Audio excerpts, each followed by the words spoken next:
Me gusta hablar de milagros, porque los milagros son rompimientos de las leyes naturales. Todo el mundo se esfuerza por tener un milagro en la vida, y algunos hacen cualquier sacrificio por un solo milagro. Si tú quieres conocer de cerca los grandes milagros en el ministerio de Jesús, hay un libro de la Biblia que es espectacular para hablar sobre los milagros de Jesús. Me encantan los milagros de Jesús, uno porque ni uno se repite. Una vez encontró a un paralítico y lo sanó de un modo, a un ciego lo sanó de otro modo. Cada milagro en la vida es irrepetible. Y el mayor milagro que todos recibimos todos los días y el cual ignoramos es el milagro de la vida. Todos tenemos 24 horas, todos tenemos el mismo tiempo, todos disfrutamos oportunidades. Dios hace milagros, Dios no se cansa de hacer milagros. Si hay alguien que es especialista en milagros es Dios. Por eso cuando tú busques un milagro, no vayas al horóscopo, no vayas al astrólogo, no vayas al adivino, no vayas al hechicero, no vayas a una cruz, no vayas a una escultura. Si tú quieres un milagro, anda a Jesús, porque Él es especialista en hacer milagros. Y el libro de Juan me encanta porque narra el ministerio de Jesús en 7 grandes milagros. Es el único evangelio que se separa un poco de la narrativa de los otros, donde hablan sobre las enseñanzas. Juan también lo tiene. Habla de las parábolas, Juan también tiene algunas, pero el ministerio de Cristo es narrado de una forma espectacular y milagrosa en 7 milagros en el libro de Juan. Y de esos 7 milagros, el último milagro de todos está narrado en el capítulo 11. Tanto así que los teólogos especialistas dicen que es conocido como el mayor milagro de Jesús, es decir, el milagro más grande de Jesús. Probablemente tú ya recuerdas algún milagro, curación, recuerdas el milagro de la curación del cojo, del paralítico, del ciego. Jesús hace milagros, pero hay un milagro que es espectacular por el trasfondo de la historia. Tanto así que un capítulo de la Biblia entero está dedicado solamente para hablar de ese milagro. Y para levantarte más curiosidad todavía, este último milagro, a pesar de que fue el más asombroso, el más espectacular, el más grande, dividió a la gente en 2 grupos. Y la historia comienza de una manera muy familiar. Tú sabes que el primer milagro de Jesús, narrado en Juan, lo hizo en un matrimonio, en las bodas de Caná. Y el último milagro asombroso de Jesús ocurrió también con una familia. Para que veas lo interesante que es para Dios la familia. Solo que este último milagro ocurre en una circunstancia no muy confortable. Vamos a la historia. Todos nosotros siempre tenemos un lugar donde nos sentimos confortables, nos sentimos bien. A veces puede ser la casa de un amigo. Hay tanta proximidad, hay tanta confianza, que cada vez que llegas, tú sientes paz, sientes tranquilidad. No sientes que estás en casa de un extraño, sientes que estás en tu propia casa, ¿verdad?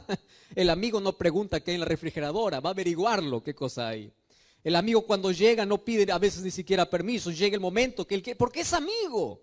Y cuando tú llegas a la casa de un amigo, siempre hay cariño, hay atención y uno se siente en casa. En el ministerio de Jesús yo encuentro de que de todas las familias que Jesús visitaba, de toda la gente que le rodeaba, del pueblo que le seguía, había una familia especial para Jesús.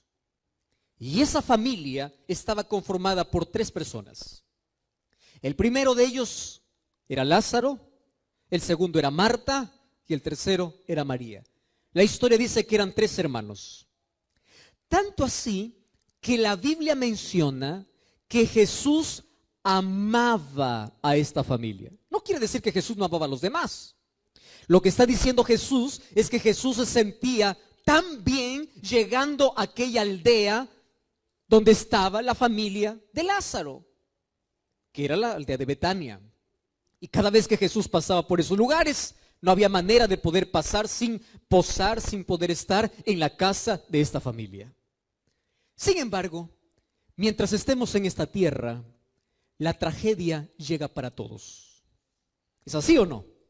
Llega para aquel que es bueno, llega para aquel que es malo, llega para aquel que es seguidor de Jesús, llega para aquel que no es seguidor de Jesús, llega para el culpable, llega para el inocente, llega para el joven, llega para el adulto, llega para todos. El pecado hizo que todos podamos experimentar algo que a nadie nos gusta, y es sufrimiento, porque no fuimos creados para sufrir. Y un día la enfermedad tocó la puerta de Lázaro, y quien salió a abrir la puerta fue el mismo Lázaro. Él enfermó. Ahora, yo me quedo pensando en la historia. Si yo soy amigo de Jesús, ¿yo debería preocuparme por mi enfermedad, sí o no? ¿Qué dicen ustedes? ¿Habría que preocuparse sí o no? Esa es la respuesta, ¿verdad? Si Jesús hace tanto milagro, si Jesús tiene tanto poder para hacer tanta maravilla, si yo soy amigo de Jesús y yo estoy enfermo, la reacción natural es: me preocupo. Porque yo tengo la solución, yo tengo a dónde ir, yo tengo a dónde correr, yo sé quién puede hacer ese milagro. Esa es la reacción normal. Sin embargo, la historia dice diferente. La historia dice que Lázaro cayó enfermo, Marta y María. Yo no sé si acabaron todos los recursos, pero una de las cosas que todos los seres humanos tenemos en común es lo siguiente: buscamos a Jesús cuando todos los recursos humanos se han terminado. Y eso es una de las cosas extrañas que nos une a todos los seres humanos. Tienes a Dios, sabes que Él es poderoso, pero cuando te viene la tragedia, cuando te viene el mal, primero solucionas con tus manos. Y cuando ya no resulta con tus manos, ahora sí te acuerdas que tienes Dios. En la mayoría por lo menos ocurre eso. No fue diferente para esta familia. Tanto así que cuando Lázaro estaba gravemente, es decir, estaba en agonía, es decir, los diagnósticos del tiempo le habían dicho: ya no hay más solución. Allí esta familia envía un mensajero para Jesús y le dice así a Jesús. Ojo lo que dice Jesús: tu amigo Lázaro. Hoy vamos a leer el texto. El hombre o la familia al que tú amas está enfermo. Vamos a leer el texto. Vamos a Juan capítulo 11. Miren lo que dice, versículo 3. Juan 11:3. Dice así: mandaron las hermanas de Lázaro a decir a Jesús: Señor, está enfermo aquel a quien tú amas. Yo quiero que guarden esta expresión en su cabeza. ¿Quién enfermó? A quien Jesús amaba. Vamos al versículo 4. Al recibir la noticia, dice Jesús: esta enfermedad no es para muerte. Wow. Y dice así: es para la gloria de Dios. Guarden esa segunda expresión. La primera es el hombre a quien tú amas. Segunda expresión, gloria de Dios. Y el versículo 5 dice: Jesús amaba a Marta, a su hermana y Lázaro. No cierren todavía el capítulo. Vamos unos textos más abajo. Versículo 14. Entonces Jesús les dice a los discípulos, después de 2 días, Lázaro ha muerto.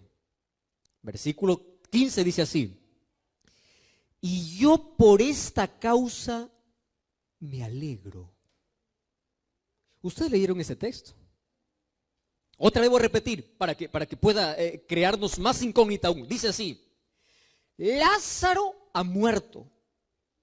Y Jesús dice, y por esa causa, o por vuestra causa, me alegro de que yo no hubiese estado allá, para que ustedes puedan creer. Yo les dije que este sería el mayor milagro por algunos detalles. Primer enigma. ¿Por qué Dios permite el sufrimiento en los hijos a quienes Él ama? Hace algún tiempo yo recibí una de las cartas o de los mensajes más extraordinarios, bien redactado, en la página que yo tengo de Facebook. Y decía así: pastor, yo solamente quiero que me responda una sola pregunta. Una sola. ¿Por qué Dios, si es amor y si es poderoso y si Él ama tanto a sus hijos, por qué Dios no protege por lo menos solamente a sus hijos? Está bien, a aquellos que reniegan contra Dios, aquellos que dan la espalda a Dios, aquellas personas que son malas, aquellas personas que no merecen, está bien que ellos sufran consecuencias del pecado, etc. Ahora, la pregunta es, dígame, ¿por qué Dios, siendo bueno, por qué por lo menos no dice, tú eres mi hijo, ven para acá? Bueno, tú puedes sufrir un poquito, espera, pero tú no vas a sufrir, ven para acá. ¿Por qué no los protege? Y ustedes saben que una de las mayores preguntas que se ha hecho la humanidad en toda la historia tiene que ver con el sufrimiento. A tal punto que el 70% de personas que dicen que no creen en Dios, ellos un día creyeron. Pero ¿por qué dejaron de creer en Dios? Porque no encontraron respuestas a la incógnita más grande que el ser humano tiene. ¿Por qué, si Dios me ama, permite que sufra? Tú puedes conversar con alguien que dice, yo odio a Dios, Dios no existe, Dios para mí no existe. Una de las cosas que me impresiona es lo siguiente: todos venimos a este mundo trayendo la huella de Dios en nuestra conciencia. Nunca te olvides eso. Y eso significa que todos los seres humanos venimos siendo creyentes. Todos.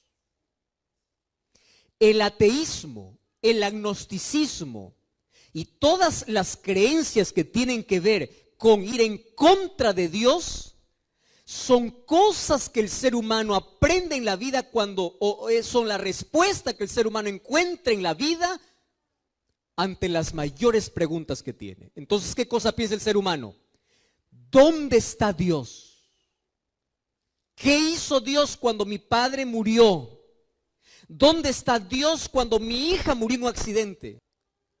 Y es por eso que ya desde la filosofía, desde muchos años incluso antes de Cristo, hubo un hombre llamado Epicurio, que él colocó una filosofía donde desafiaba la existencia de Dios. ¿Y saben qué cosa decía? Él decía así: Dios no puede ser amor y poder al mismo tiempo.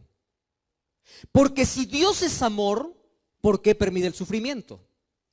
Quiere decir que no tiene poder.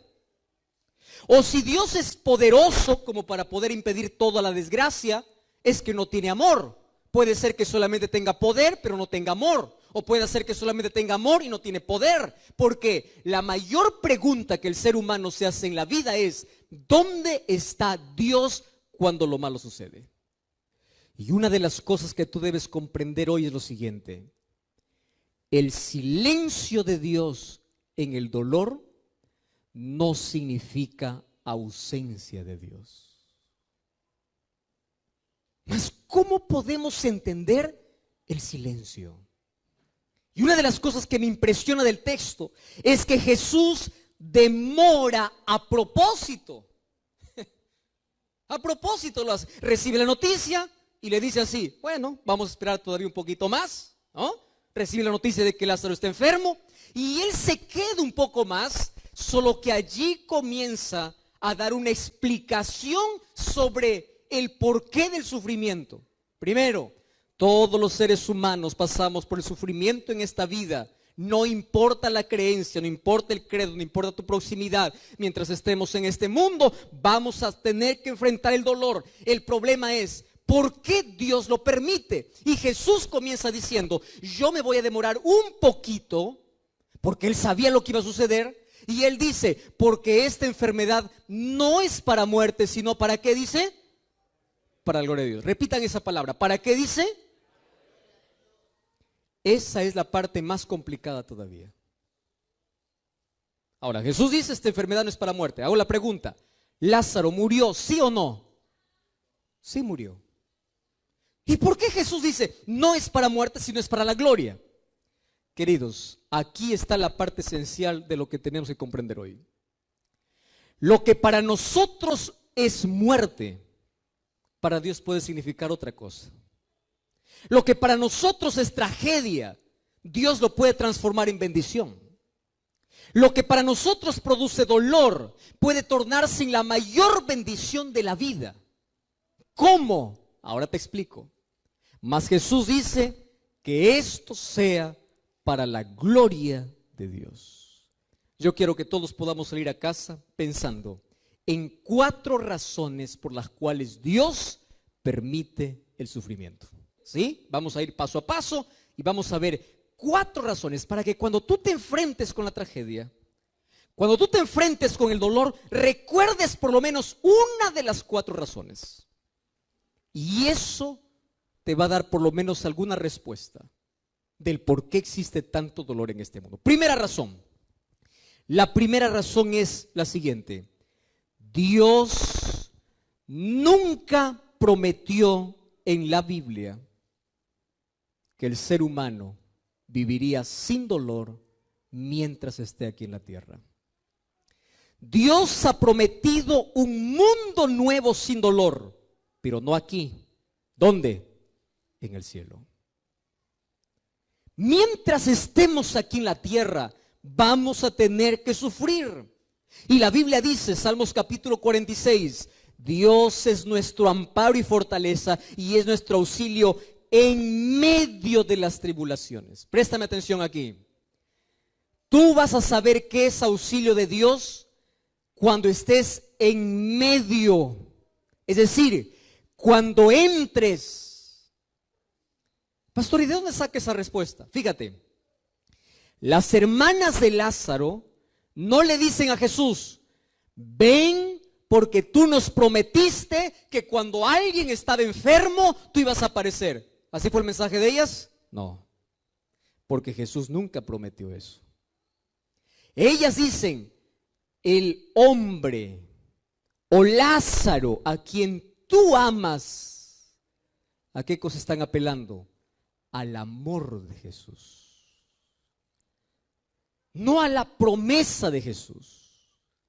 La promesa de Jesús es, yo estaré contigo en medio del dolor, pero nunca te prometió, yo te libraré para que jamás entres en el dolor. Y aquí voy a hacer un pequeño paréntesis. ¿Ustedes saben por qué es necesario, en cierto modo, el dolor en la experiencia humana? Por una razón simple. Porque es a través del dolor que el ser humano tiene conciencia de pecado. Te voy a hacer un ejemplo. Imagínate tú que en este planeta no hubiese accidentes, hospitales, no hubiese dolor, no hubiese tragedias, que Dios proteja a todos, todo, y en este planeta el pecado avanza, el mal crece, pero Dios sigue protegiendo del mal, de las tragedias. Te hago una pregunta, ¿alguien tendría conciencia de lo que significa pecado? No. ¿Cuándo es que nosotros anhelamos que Cristo regrese pronto? Cuando pasamos por el dolor. ¿Cuándo es que el ser humano se aferra a Cristo? Cuando pasa por un momento de dolor. De alguna manera despierta en nuestra mente la conciencia de una búsqueda hacia Dios. Y lo primero que entendemos es, en medio del dolor recuerda, Dios nunca te prometió librarte, pero sí te prometió acompañarte en medio de tus lágrimas. Y aquí está la diferencia de sufrir con Dios y sufrir sin Dios, que es grande la diferencia. Segunda razón, Jesús dice que esta enfermedad es para la gloria de Dios. Queridos, los mayores milagros que tú vas a ver en la Biblia fueron hechos en la mayor oscuridad de dolor. Cuando Dios abrió el mar para que los hijos, el pueblo de Israel, pasen seco, cuando estaban en el dolor. Te explico. Ellos llegaron allí frente al Mar Rojo. Los egipcios estaban detrás. El mar estaba delante. Montañas estaban para otro lado. Ellos estaban acorralados. Y es allí donde nacen los milagros. Todos los milagros nacen en las mayores crisis del ser humano. Si tú estás pasando por una crisis mayor, el mayor milagro siempre nace de la mayor crisis. Siempre. Es en las tormentas que nosotros aprendemos a descubrir y a tener la paz de Dios. Es en el dolor que nosotros vemos la manifestación de Dios. Número 3. El dolor puede transformarse en un instrumento de Dios para la salvación de las personas. La Biblia cuenta la historia de un rey. El nombre de este rey es Nabucodonosor. Nabucodonosor tenía tanta comodidad. Tenía un palacio, era rey, tenía poder, tenía dinero, tenía ejército, tenía todo menos Dios. Y Dios siempre trató de buscar a Nabucodonosor y decir: hijo, tú tienes que humillarte, tu soberbia te va a hacer perder. Hijo, ¿hasta cuándo? Y Dios lo habló a través de milagros. Lo hizo a través de Daniel, lo hizo a través de los 3 amigos de Daniel. Dios se mostraba en cada momento de la vida. Pero Nabucodonosor parece que por un momento reconocía y luego se olvidaba. Lo que acontece con nosotros, ¿verdad? Alguien dice: pastor, ¿puedo orar? Claro, puedo orar. Y Dios hace el milagro, y después que ocurre el milagro, tú te olvidas. Entonces Nabucodonosor empezó en ese juego con Dios, hasta que un día una enfermedad llamada licantropía clínica, lo que hoy los médicos lo llaman, lo llevó a una degeneración o a una enfermedad mental que le obligó a dejar el palacio e irse a vivir con las bestias del campo. Ahora préstame atención aquí. Mientras estaba en el palacio, no reconoce a Dios. Mientras estaba en la pradera, levantó los ojos y reconoció a Dios. Aquello que el ser humano no aprende en la prosperidad, ¿sabes dónde lo aprende? En la adversidad. Lo que el ser humano no aprende en la prosperidad, lo aprende en la adversidad. Hace algún tiempo visité a una de sus hermanas de iglesia en un hospital. Cuando yo me acerqué, ella estaba en cáncer terminal, fase 3. Cuando yo llegué para poder hablar con ella, una de las cosas que hacemos los pastores es siempre repetir promesas. Una de las cosas que hacemos es orar, pedir un milagro de Dios. Mas cuando yo me acerqué a ella, me dice: pastor, qué bueno que me has visitado. Y antes de que usted pueda orar, pueda abrir la Biblia, pueda hacer lo que... Y ella me dijo una de las verdades que todos los seres humanos nos cuesta entender en la vida. Ella me dice así: mire, pastor, cuando yo no tenía cáncer, yo jugaba con Dios. Iba a la iglesia, no tenía comunión. Era una cristiana de un día a la semana. Tenía una doble vida. Cuando yo no tenía cáncer, tenía conciencia de Dios. Pero si yo hubiese muerto sin el cáncer, yo estuviera perdida.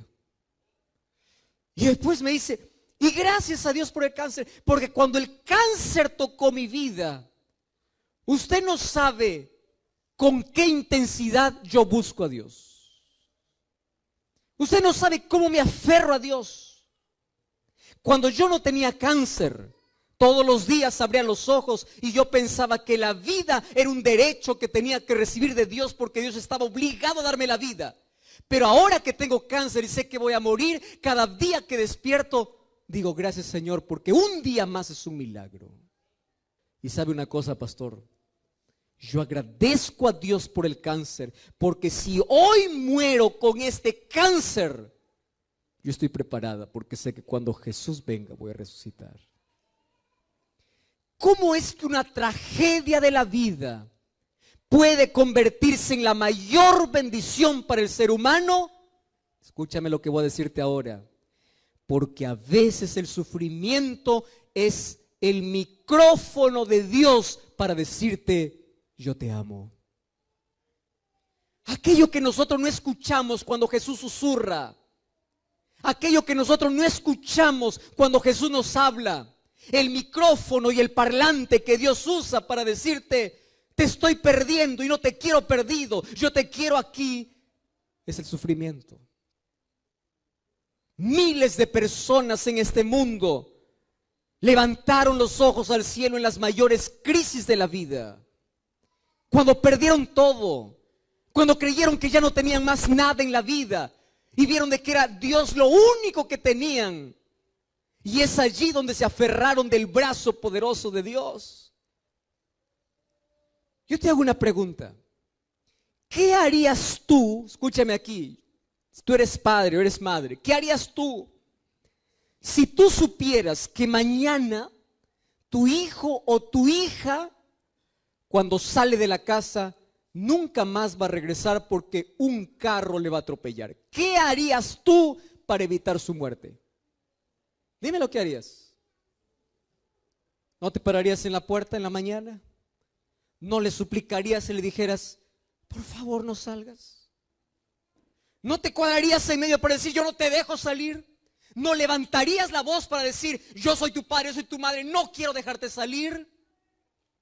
¿Cuál sería el último recurso que tú usarías para evitar la muerte de tu hijo? El castigo. El último recurso, por amor. A veces Dios usa el sufrimiento para decirte, hijo, prefiero verte sin una pierna aquí que no verte en el cielo. Prefiero que aquí puedas experimentar alguna cosa que despierte tu necesidad de mí a perderte. Y aun cuando en el sufrimiento ignoras y te alejas de Dios, en lugar de aferrarte a Dios, recuerda que Dios usó un megáfono, un micrófono para decirte, yo te quiero a mi lado. Las mayores crisis de la vida son las mayores oportunidades que Dios tiene para mostrar su poder en la vida. Y Dios puede revertir cualquier situación, porque Él está dispuesto a hacer milagros. Yo te dije que había 4 razones y voy a la última razón. ¿Sabes cuál es la 4ª razón? Dios permite el sufrimiento porque el sufrimiento es el único medio que algunos entienden para pulir su carácter. Te voy a explicar así. En la Biblia yo encuentro a un hombre grande al cual yo admiro mucho y se llama Pablo. El gran predicador, el mayor evangelista que Dios ya tuvo en el Nuevo Testamento. Un hombre usado por Dios. Un día, cuando yo voy al libro de 2 de Corintios, fíjate lo que dice 2 de Corintios capítulo 12, versículo 7. Mira lo que dice aquí. 2 de Corintios 12, 7. Dice así: y para que no me ensoberbezca con la grandeza de las revelaciones, Dios me puso una espina en la carne, un mensajero de Satanás, para que me abofetee a fin de que yo no me exalte. Versículo 8. Por esta causa he pedido 3 veces a Dios que quite esa espina de mi carne.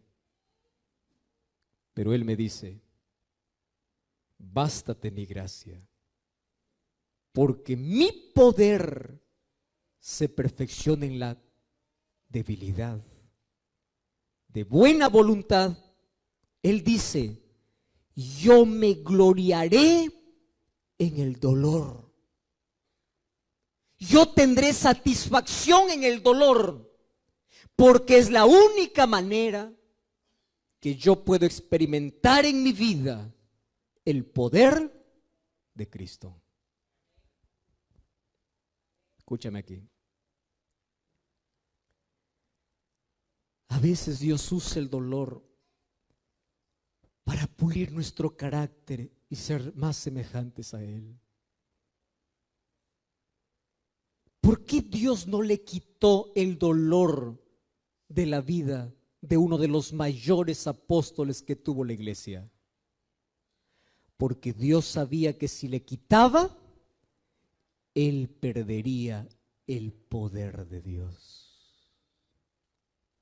¿Sabes cuándo tenemos más poder? Cuando aprendemos a depender de Dios. ¿Y sabes cuándo aprendemos a depender de Dios? Cuando la noche llega a nuestra vida. Yo escuché hace algún tiempo una ilustración muy interesante. El dolor es como el fuego para pulir el carácter. Y él decía así: existen dos tipos de personas en este mundo. Unos que son como el oro y otros que son como madera seca. Ayúdame aquí. Cuando pones la madera seca en el fuego, ¿qué sucede con la madera? Se hace ceniza. Y cuando tú colocas el oro en el fuego, ¿qué cosa hace? Brilla. Algunos cuando pasan por el fuego, su fe se hace cenizas. Y otros cuando pasan por el fuego de la vida, empiezan a depender más de Dios. Y Pablo entendió de que la debilidad, el dolor, es un instrumento que Dios tiene aquí. No porque Él se deleite en que nosotros suframos, sino porque es la manera como a veces consigue que nosotros permanezcamos siempre en su presencia. Y es por eso que cuando estaba en la cárcel, cuando las espaldas sangraban, ¿sabes qué cosa hacía Pablo? Pablo cantaba. Cuando él estaba en una cárcel, escribió una carta a los filipenses y dijo: regocijaos en el Señor. ¿Sabe de dónde lo escribió? Desde la cárcel, porque él aprendió que en medio del dolor el cristiano tiene esperanza. El cristiano tiene paz. Que ni una lágrima puede caer de tus ojos en la mayor tragedia de la vida sin que tengas paz en el corazón. Y el mayor regalo que los seres humanos podemos alcanzar en esta tierra es tener paz, no cuando pasa la tormenta, sino paz en medio de la tormenta.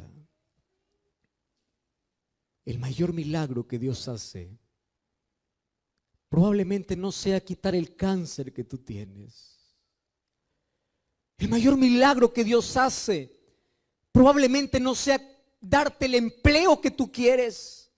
Pero el mayor milagro que Dios hace es darte la fortaleza, la fe, la confianza para que puedas ver las provisiones que Dios tiene para tu vida.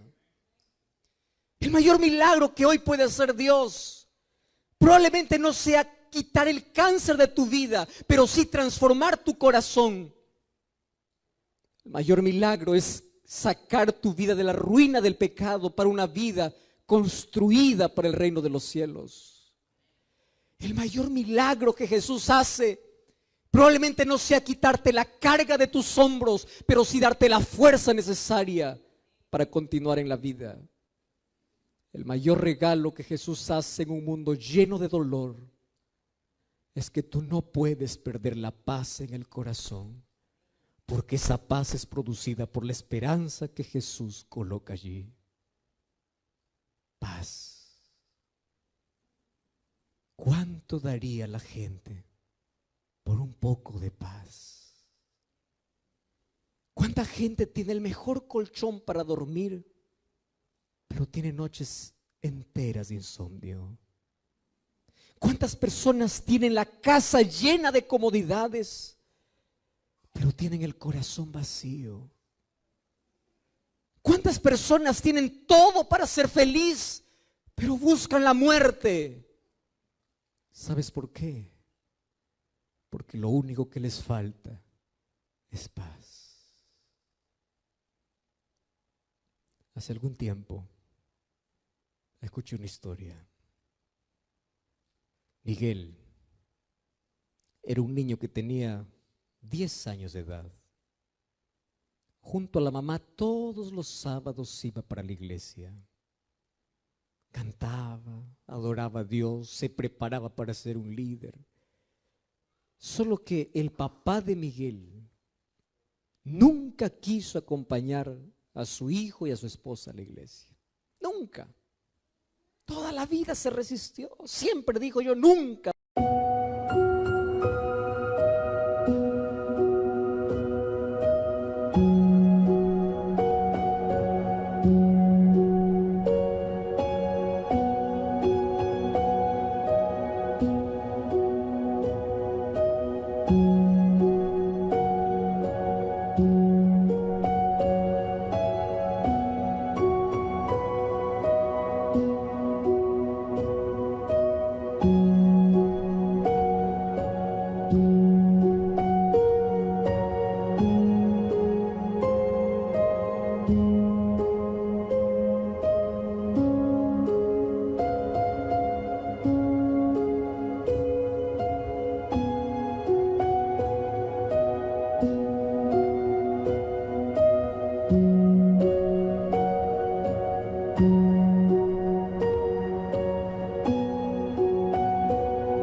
Y se dio cuenta que estaba perdiendo también la visión.